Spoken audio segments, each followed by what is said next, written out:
এবার আপনাদের একটু ইনস্টলেশনটা দেখাই। হচ্ছে সব কেবল এইখানে কানেক্ট হবে, হ্যাঁ 6-in-1 কেবলে কানেক্ট হবে। সো প্যারালাইসিস সেন্সরটা আপনার যাবে হচ্ছে কন্ট্রোলারের সাথে।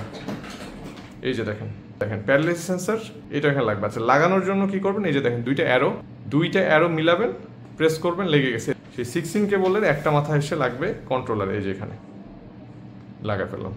লাইট হর্নটা এই যে দেখেন 6-in-1 কেবলের এই যে নিচে যেইটা আসছে, এই যে নিচে এইটা লাইট হর্নের এই যে দুইটা আমি অ্যারো মিলাইলাম, প্রত্যেকটার সেম অ্যারো মিলাইলাম, লাগাইলাম, চাপ দিচ্ছি, আটকা গেছে। ঠিক আছে, এই যে রেড কেবল, ঠিক আছে, রেড কেবলটা আমি ব্রেকে লাগাই দিচ্ছি। হ্যাঁ এটা ব্রেকের। সো এই যে একটা লাগালাম, আরেকটাতে আমি আপনাদেরকে সেন্সর লাগাই দেখি। ঠিক আছে, সো ধরেন আপনি কথা একটাতে সেন্সর লাগাবেন, একটাতে হাতের ব্রেক লাগাবেন, ডিজিটাল ব্রেক। সো এই যে দুইটাতে লাগালাম, আমি চাইলে দুইটাতেই সেন্সর লাগাইতে পারবো, দুইটাতেই ব্রেক লাগাইতে পারবো। স্যার আমি আপনাদেরকে জাস্ট বোঝানোর সুবিধার জন্য একটাতে সেন্সর লাগাইলাম, একটাতে ব্রেক লাগালাম। এটা হচ্ছে লাইট হর্নের সুইচটা। হ্যাঁ অরেঞ্জ কেবল লাগালাম, গ্রিন কেবলের একটাতে ডিসপ্লে লাগবে। ঠিক আছে, এই যে ডিসপ্লে লাগাই ফেললাম, কানেক্টেড।